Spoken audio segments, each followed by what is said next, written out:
Inflation for most people is causing them to use their credit cards to try and make up for income shortfalls. How big is this problem? In the second quarter of 2022, Americans added $46 billion to their credit card balances. Some of that could be you. The Federal Reserve Consumer Credit Report showed that the rate of interest on credit cards went from 14.56 to 16.65%. Those Americans struggling with credit card debt saw their delinquency rates escalate from 1.66% to 1.81%. The Cambridge Debt Consolidation Program may be able to help you reduce the interest rates by 2/3 and cut your time to pay off the debt from 30 years to as little as 5 years. If you're struggling and you want professional and objective help getting your credit house in order, then call 1-855-435-2066. The Black and White Network now proudly presents Moms Across America, a new program where women can speak their minds openly and freely without fear of reprisal. Moms Across America is about the issues of the day confronting America from a mom's point of view. And now, here are the moms. Hello and welcome to Moms Across America. This is Vicki Tompkins with my co-host Annie. I'm so excited about our show today. We have Dr. Miriam Grossman with us, and I am excited to talk about her. But before we get started, I want to get one little commercial out of the way, and that's concerning the free Constitution. Remember, moms, you can get a free Constitution from ashbrook.org/Constitution. It is important that we know about our country and what our rights are so we can stand up when we need to. So let's get right into it. Annie, do you want to introduce Dr. Grossman and tell us all about her background? Absolutely. I had the pleasure of interviewing Dr. Grossman on my show recently, Southern Sense. She's a wonderful, talented, and highly intelligent woman who I greatly admire, Dr. Miriam Grossman. Good afternoon, Dr. Grossman. You're also the author of a newly released book called Trans Nation. Right. Well, hi to everybody. The name of the book is Lost in Trans Nation. Lost in Trans Nation, a child psychiatrist's guide out of the madness. Yes, we certainly need that today. Yes, we do. Can I just jump right in here? I have a question. Okay, so I am hearing a lot about what's going on with the transgender and children, especially, that just makes me pretty upset. But why do you think there's such a push to make a mental issue a physical situation of cutting off body parts or surgically removing children's body parts? Why do you think that is happening? Well, that's a big question. Certainly there's a lucrative, it's a very lucrative industry. Each child that is placed on blockers and then hormone therapy and then surgeries, they're worth about $1 million to the pharmaceutical, in terms of their entire life. Because once you're on the cross-sex hormones and you wish to have this persona, like a synthetic persona of the opposite sex appear as if you are the opposite sex, you need to be on hormones your entire life. So if these kids are starting on the hormones early in life, they might be in their early teens or mid-teens, and so they have 70 years or whatever it may be. Hopefully they live that long. So of course it's a gold mine. That's one response to your question. Right. It's a gold mine. I would also say that there are people that wish to change our society and in such a way that male and female are eliminated. The differences between male and female are they would like to eliminate. Of course, it's impossible to do that. They would like to see humanity sort of transcend the confines of the body, you know, like the restrictions of the body. So I mean, this is way out stuff, but you started with this question, so you know, there are people that advance this worldview of disembodiment, being able to live detached from our physical selves. It's called transhumanism, the transhumanism movement, and they are trying to, you know, live forever, live in a disembodied state. And there are a number of very wealthy transgender individuals that are pouring millions and millions into this industry. So, you know, that's two possible answers to your question. I will tell you though that I'm more focused not on that big picture of what's going on from 30,000 feet. I'm more focused on what's going on with the child and with the family and in the schools. I apologize for not getting the title of your book correct. That's my bad. But it is Lost in Transnation, a child's psychiatrist's guide to out of the madness. And when we had our conversation prior, we were focusing on the child, and it is the formative way in which to change our society by removing the child from the family unit.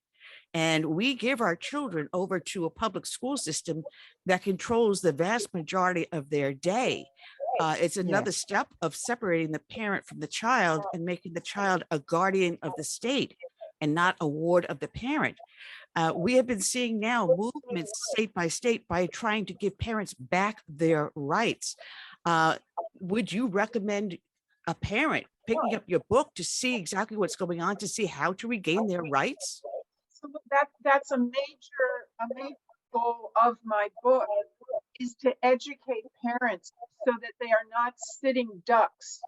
I've seen so many families that were blindsided and they just happened to find out that their daughter, for example, is using the boys' bathroom at school, and that all her peers and teachers and everyone at school is calling by a boy's name. Parents have the right to direct their child's education and their child's medical and mental health care. The Constitution is very clear on this. Parents have a constitutional right. And so, yes, I am educating parents, and I have an entire chapter on that issue. Schools, you know, school is starting in a few weeks. Parents have to be aware that some schools are actual indoctrination centers for this ideology, this belief system. I like to call it a belief system. It is not based in science. It is not based in medicine. It is an irrational belief system to think that people can be born in the wrong body. So yes, my book is it provides parents tools that they need in order to know what's going on at school and to put the school on notice that you will not agree to any sort of your child being exposed to any of the gender ideology. You do not agree to your child joining any clubs in which she or he will be learning gender ideology. You do not agree to your child meeting with any guidance counselor at the school without you being informed and without your permission. I want parents to understand that some schools are actively undermining the rights of parents. And I explain and I tell those stories in the book. So I want parents to be informed before school starts. You have to understand these schools, as you mentioned, Anne, that there can be an agenda, an agenda of placing a wedge between a child and their loving and devoted parents. And in some of these schools, the teachers, the principals, and the guidance counselors think that they know better than you do what's good for your child. Well, you said Yes, I something. can. Oh, I'm sorry, Vicky. She said something very, very important, and she used the word industry when dealing with this transgenderism, transhumanism movement we are seeing. And when you use the word industry, it flashed back to a lot of things that I've been noticing, and it was made public in the Loudoun School District in Virginia when parents started to stand up. They started off with critical race theory, diversity, equity, and inclusion. They moved it and included now transgender, but it is a multi-billion-dollar industry. So now the taxpayer and the parents and the teachers are on one level. They're being completely cut out from what the school district is doing. And it's the industry and the school district, and our tax dollars are just going through this huge funnel. And as I'm seeing now, that between 2000 and now, school budgets have increased 6 times what would be a normal increase be. And this is what we're fighting. We're fighting a massive industry. Is that not true? Oh, I would agree that we're fighting a massive industry. Yes. It's powerful. It's extremely well funded, but there is so much that parents can do. And that's why I wrote the book. I'm giving parents, from A to Z, first of all, the information that they need to understand where this came from, the biology that they need, and not written on a PhD level, not a book for professionals. It's a book for regular moms and dads. I want moms and dads from when their kids are young age to already be explaining to them from the moment that you were created, from the first moment of your existence on this earth, you were either a boy or a girl. There's nothing being assigned at birth. There's no doctor in the delivery room making this big decision and determining whether you're a boy or a girl. It's not someone's decision. It is. It's a fact. And every cell in your body is marked male or female. There are so many discussions that parents can have with their children about this and giving them the accurate biology, so that I want parents to be reaching their child before the ideologues reach them, before they hear these ideas, so that even if your kid is 5 years old and for the first time, say your son is hearing this phrase, hate this phrase, sex assigned at birth, I want your child to already recognize that the red flag should be waving for that child. No, that's not correct. Sex is not assigned at birth. Sex is established and it's forever the moment of conception. And I'm not saying you teach your little kid about the birds and the bees and about sperm and egg. You don't need to do that. But you do need to explain that you were always a boy or a girl and you will always be a boy or a girl. Now, granted, there are many different kinds of boys. There are many different kinds of men. There are boys that have less stereotypically masculine, let's call them, dress. There are boys that might play with dolls. There are boys that might be interested in fashion, and that's absolutely fine. You must never allow anybody to tell you, because you might have certain behaviors, that you might not be. You are a boy. Let anyone say that to you, and for sure, you never want to change your body. You don't want to damage your body. You want to find a way to be you, who you are, and find people around you who accept you and love you. Several weeks ago, I watched your video when you were talking to Congress, and you said something that just struck me, and it was so beautiful.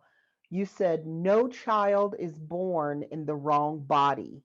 Their bodies are just fine. It's their emotional lives that need healing. And I thought, oh my goodness, that is the crux of the matter right there.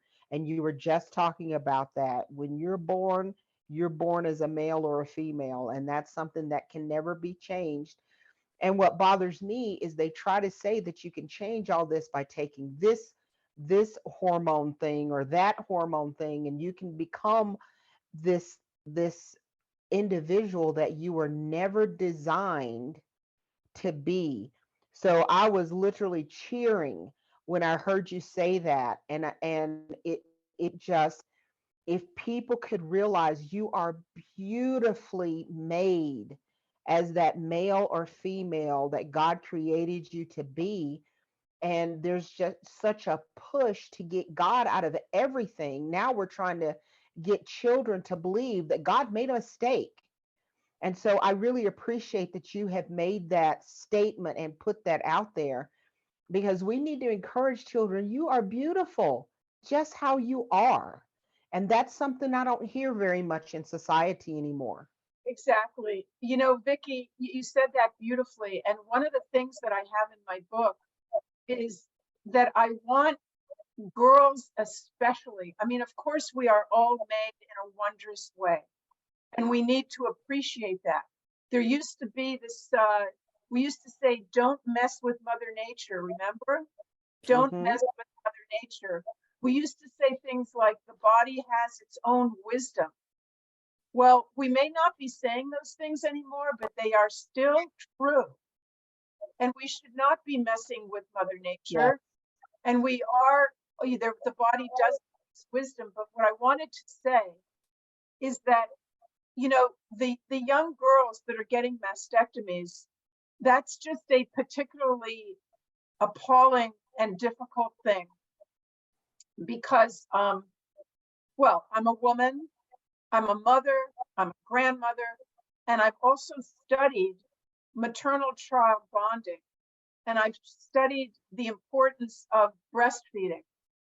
And it really, I find it so disturbing that girls are being led to believe that their breasts are just sex objects and they are disposable. They are disposable sex objects. And we have surgeons that are removing the breasts of girls who are 12 and 13 years old. So what I'm saying in the book is that these are atrocities. And we have to teach all kids, but the girls perhaps even more so, the wonders of how they are made, the wonders of their female biology, that their breasts are not simply sex objects. They serve a function. And when they get older, it may be very hard to imagine when you're a teenager, of course. But you know what? People change, people grow older, and a point often comes that people want to have biological children.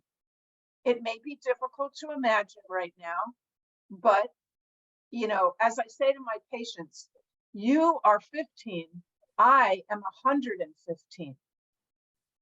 So I've seen a lot more than you do.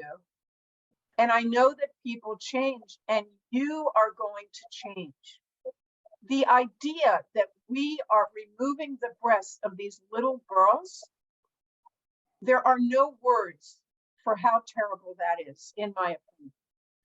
We're going to take a commercial break and come back, and I want to get into that part of the sexualization of children, what is happening, and how they can be affected by these body part removals and everything else that goes along with that. So we'll be right back here in a minute. We are Americans, male and female, from many races and cultures from all over the world. One thing above all else is we are patriots who protect our nation and defend, when necessary, our Constitution from attacks both foreign and domestic. Today, as American patriots, we must take back our country from those who want to destroy it and us. We must start by taking back our children and their education. Parents, not unions, should be in charge of our children's education. We must be sure that they are taught about the greatness of America and its people. Our children should not be indoctrinated with the belief that parents are racist and are evil and trying to destroy the world. As patriots, we must take back our country from foreign nations who want to destroy us and our way of life. Yes, as patriots, we want America to be first. We want an open and fair trade policy, energy independence, safe cities, and secure borders where we can grow and prosper as a nation of free people. Become an American patriot. Help take back America by voting Republican. Okay, and welcome back to Moms Across America. I'm Annie with my co-host Vicky, and our guest today is Dr. Miriam Grossman, who wrote an awesome book called Lost in Translation, a child psychiatrist's guide out of the madness, available up on Amazon, also on Kindle. It touches the whole range of subjects on transgenderisms with our children, and it's a guidebook for parents and for people that have someone in their family with a child that is being brainwashed into this new transhumanism, transgenderism. And you trace it from the history of it, also equating the fad to what we had in the 1950s of the frontal lobotomies, a van coming to a neighborhood near you. And this has become basically the latest fad. And as we see our kids go through school, at one point it was bulimia. There was another point was young girls all deciding to become pregnant before they graduate high school. Now it's transgenderism. It's the latest thing to fit in, but there's a huge cost to this. There is a huge cost to the child, to the family, and to our nation. And can you elaborate on what that cost is? Oh, I know I hit you with a big one. yeah. I will just mention, Annie, you talked about the lobotomies, and I believe it's really important to remind people that my profession, the medical profession, has a very checkered past in terms of medical calamities and doctors coming forward and saying that they have found solutions to issues, either mental health or physical health, and then pushing these drastic treatments and then harming people. And we realize at some point that it's not at all a solution, it's actually a catastrophe. And what happened with the lobotomies is that a doctor came up with the idea that people with mental illness and behavioral problems would benefit from having part of their brain severed, sort of separated from the rest of their brains.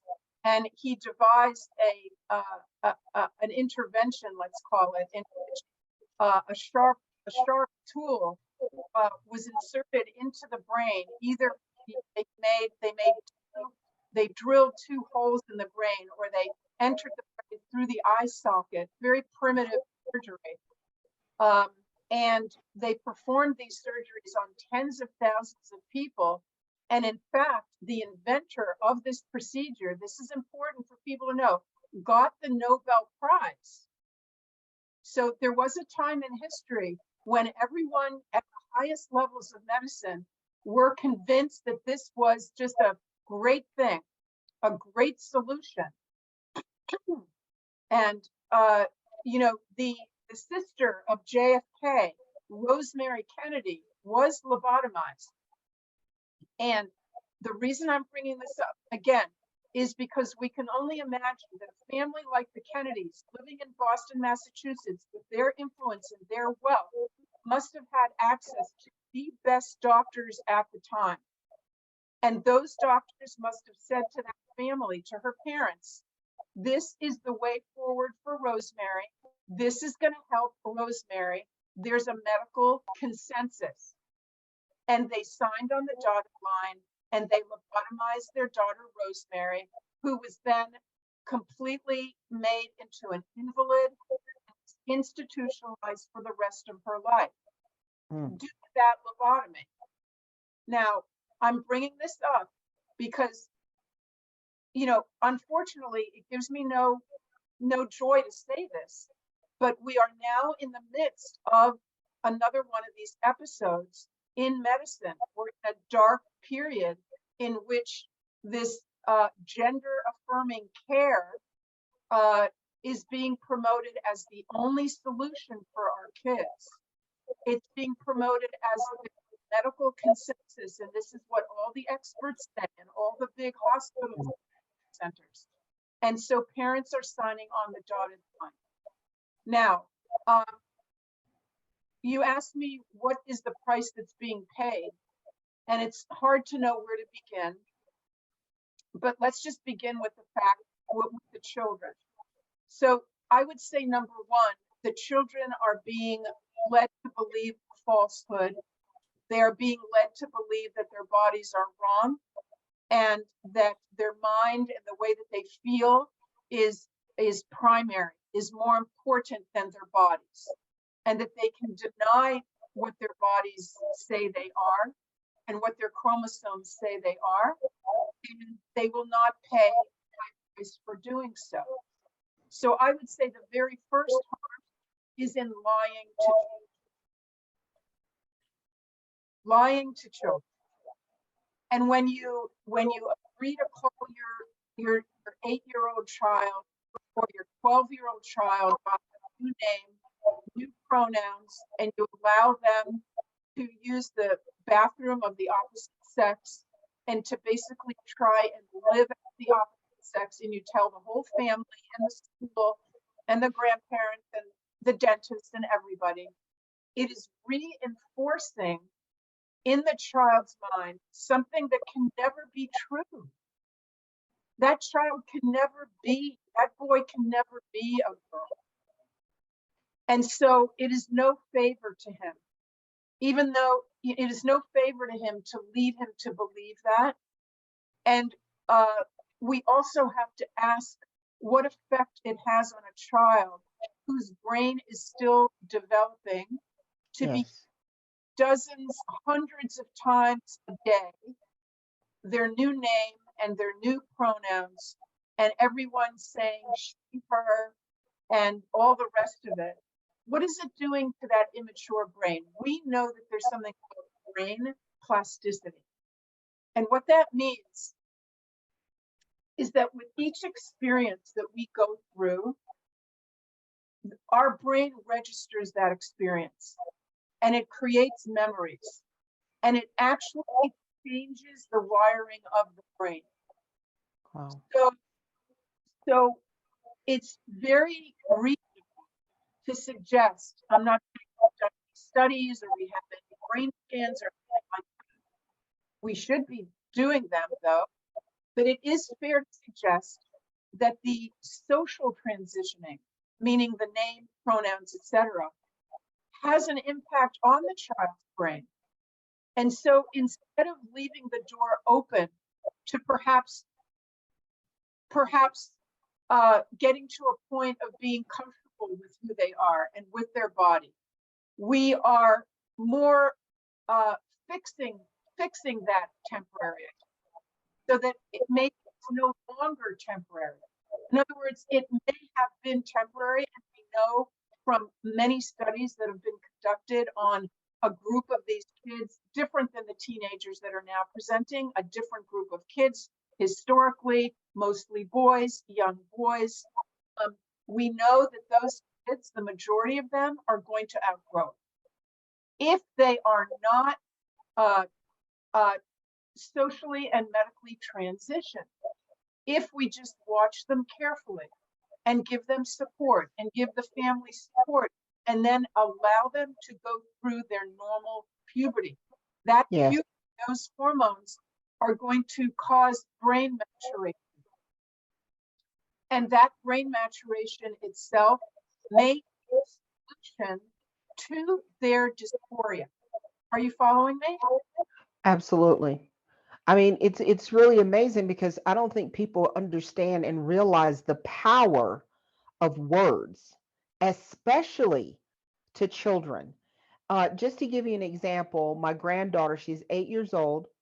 She's going into the 3rd grade. She's being homeschooled now because of all the craziness that's happening in the schools. And she was telling her mom, I don't like how my teeth look. You can remember when your teeth started falling out and your permanent teeth came in and how big they were.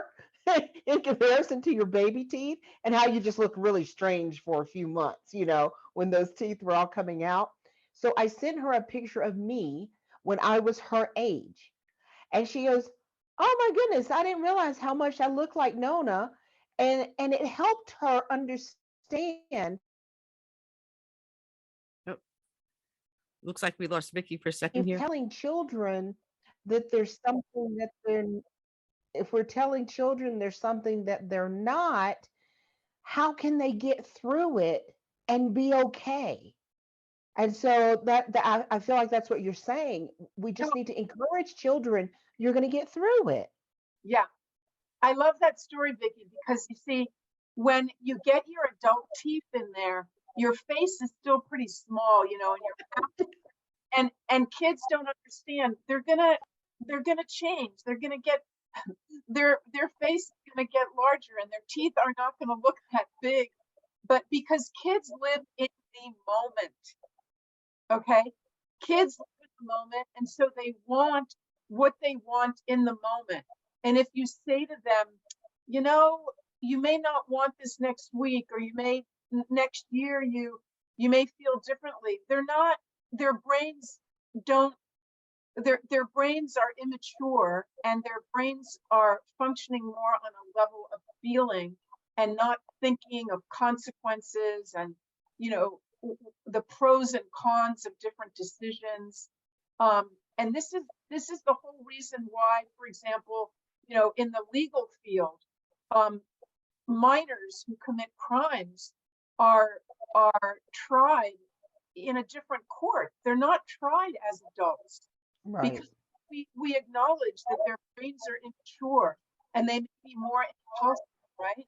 So that they may have done something dangerous or stupid, or they may have harmed another person, but because they're a minor, our legal system acknowledges that. And it's the same thing here. But you see, in this case, gender affirming care is calling on practitioners like myself to rubber stamp whatever the kid says. Just rubber stamp it. It doesn't matter how old they are. It doesn't matter how mentally ill the child may be. I'm supposed to rubber stamp it, and I'm just saying, no, I'm not going to rubber stamp it. So getting back to the damages, let's talk about the puberty blockers. Blockers are truly experimental, and that is why in a number of countries they have basically been banned outside of small clinical trials that are going to be performed in academic centers in which the kids will be watched very closely. But in general population, Sweden, Norway, Finland, and England have essentially banned blockers for these kids. Why? Because they have done very careful research and analysis of all the data, and they have concluded that there just isn't sufficient data showing that they're helpful in the long term. But there is information showing that they can harm these kids. They harm their bones. Puberty is a time in life that the bones are strengthened, and there's the minerals that go into strengthening bones are being deposited in the bones during adolescence, during puberty. And so if you stop that puberty, the bones are going to be affected. And there are cases of these kids ending up after a few years with osteoporosis, which probably the two of you have heard about. That's something that, older women often have trouble with osteoporosis. It means that your bones are weak and your bones are brittle, and it's easy to break a bone if you have osteoporosis. So it's a very serious thing. So and puberty blockers are dangerous in many ways. I think you put something up there in the chat. But let's just talk about what puberty blockers do to the genitals, okay? Puberty blockers cause a girl to go into premature menopause. It can cause a boy to, it will prevent the normal maturation of his genitals. So, for example, what happens in puberty is that both the testicles get larger. Testicles begin to produce sperm, mature sperm, which you need in order to reproduce, obviously, and it causes the penis to grow. Those are all changes of puberty. Now, when you block that happening, let's say in a boy who's 10 or 12 years old, that means he will never, and then if he goes on to take estrogen, which vast majority of kids that are put on blockers, 90 or more percent of kids put on blockers are going to go ahead and be placed on the opposite sex hormone. So the boy put on the blockers, whose genitalia will be, the development will be stopped. He will not be able ever to produce mature sperm. So he's fertile. But in addition, his penis is going to stay very, very small. It's going to be the size of a child's penis. He will not have a normal sexual response. He will not have erections. He will not have orgasms. And if he does ever wish to go for the surgery that's called a vaginoplasty, which is surgery in which they make a so-called vagina, it's really not a vagina at all, but it's called a vagina.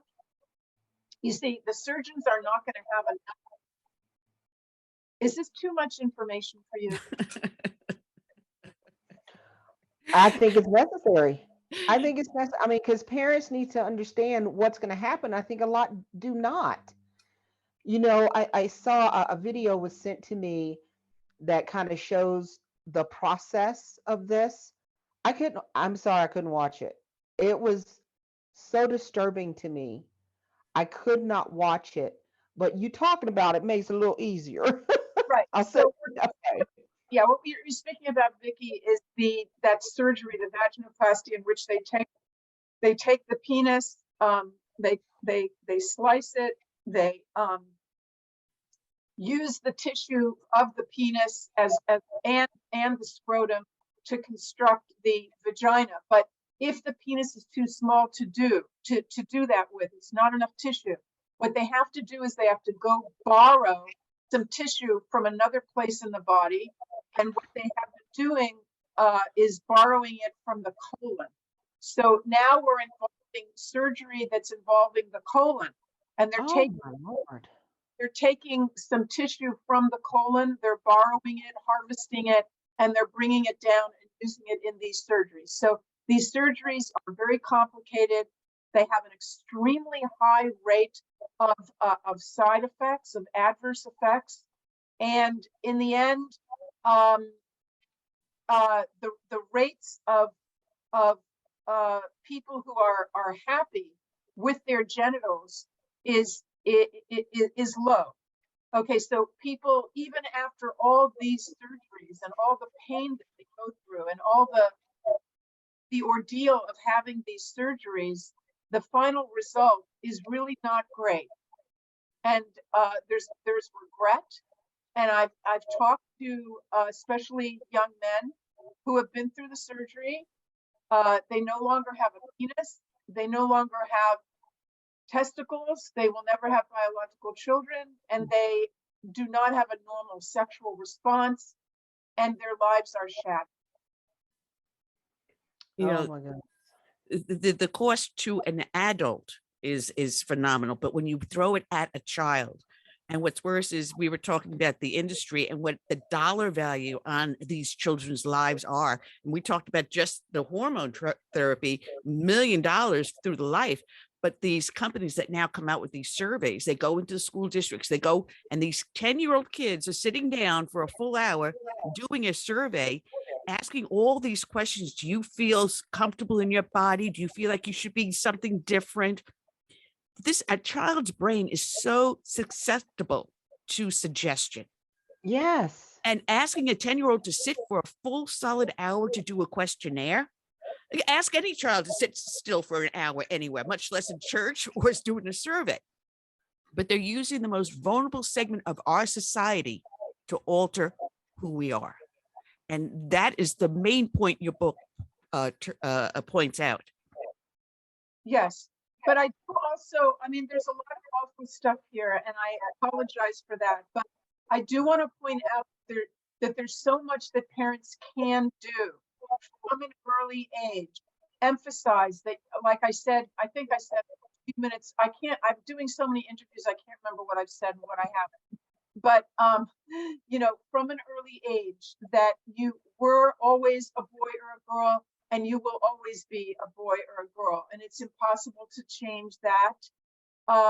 And that there are all different ways of being, you know, men and women, and we are all mosaics.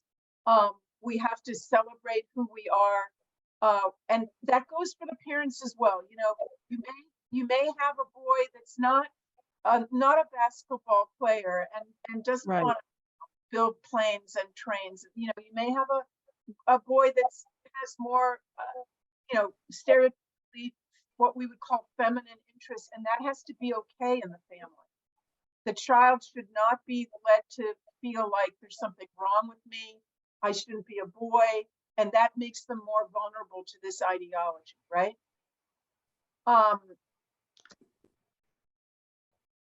One of the things that I think about too with all of this, you know, there's this whole scenario of you know, reducing the population. Well, I tell you, with something like this, when children grow to adulthood and they can no longer function as a male or a female, to bring about continuing our society by producing more children, that's an effect that um, will will affect all of us. That will affect our society. That will affect our nation as a whole, not just that child physically. That affects families in the fact that you're not going to have grandchildren, you know, those types of things. And that's something, you know, as a grandparent, look at that child and you're going, oh my goodness, it's going to continue.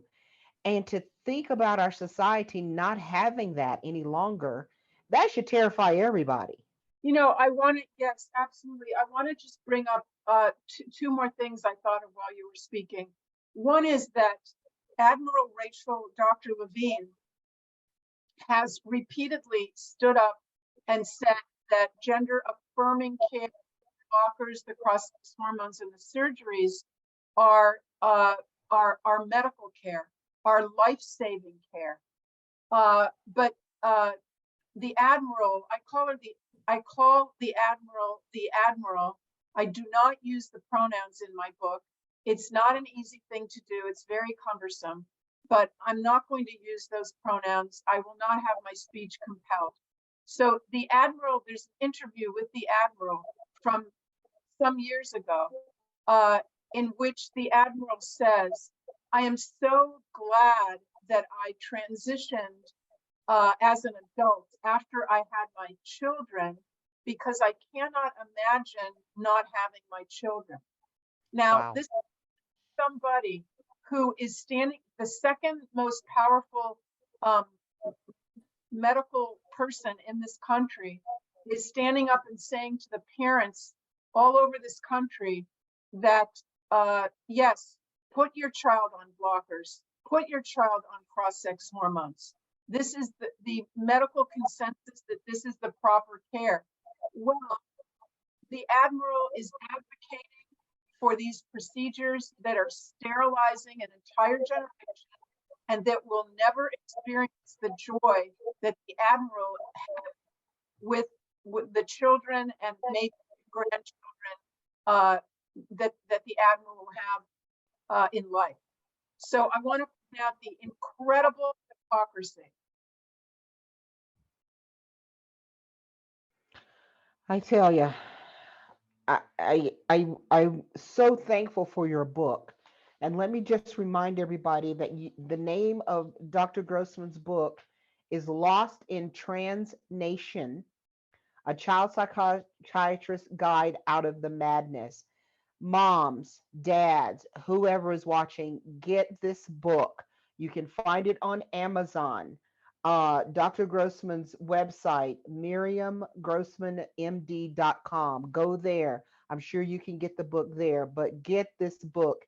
Educate yourself. Go to your school board meetings and say no more. We've got to stand up for our children, because if we don't, who will? So that's the end of our show. And as always, moms across America, always